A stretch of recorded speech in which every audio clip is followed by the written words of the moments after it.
ఆయన బాధపడ్డాడు.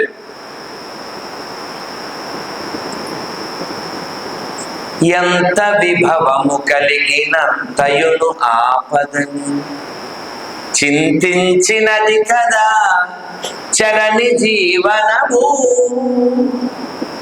ఎంత విభవము కలిగినంతయును ఆపదని. ఏమిటి అర్థమైంది? ఎంత విభవం కలిగితే అంత ఆపద. అలా ఎవరు చింతిస్తారో వాళ్ళ జీవితం చెడిపోదు. విభవం అంటే అపులెన్స్. సంపద పెరిగింది అనుకోండి, ఏమవుద్ది? ఏమవుతాయి మనకి? ముందు సొమ్ములు, తర్వాత కొమ్ములు, మిగిలేవి దుమ్ములు. అవునే కదా? అందుకని మనం ఎప్పుడు వినయంతో ఉండాలి. ఇప్పుడు కూడా రాముడిని ఏమడిగాను నేను?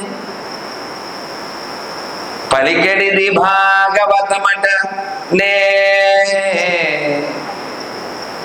పలికించడు వాడు రామభద్రుండట నే పలికిన భవహరమగునట వేరొండుగా పలుకగనే.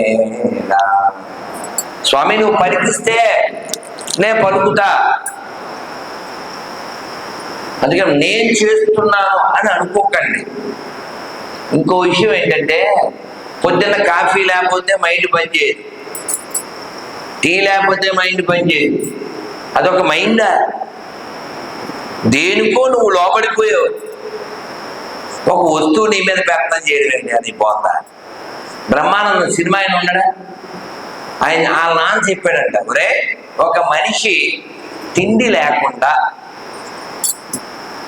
15 రోజులు జీవిస్తాడు. తిండి లేకుండా 15 రోజులు జీవిస్తాడు. నువ్వు 14 రోజులు ఎవరి ముందు చేయి చాచు. ఇంకా చచ్చిపోతా ఉన్నప్పుడు 15వ రోజు చేయి చాచు అంటే ఏంటి దాని అర్థం? మనం ఎలా ఉండాలో పెద్దలు చాలా చదువుకోకపోయినా చెప్పారు. ఒకసారి అందంగా చెప్పండి, నమస్కారం పెట్టి. అనాయాసేన మరణం. ఎంత బాగా చెప్తున్నారు. అనాయాసేన మరణం వినా దైన్యేన జీవనం అంతే తవ పాద చరణం దేహి మే పరమే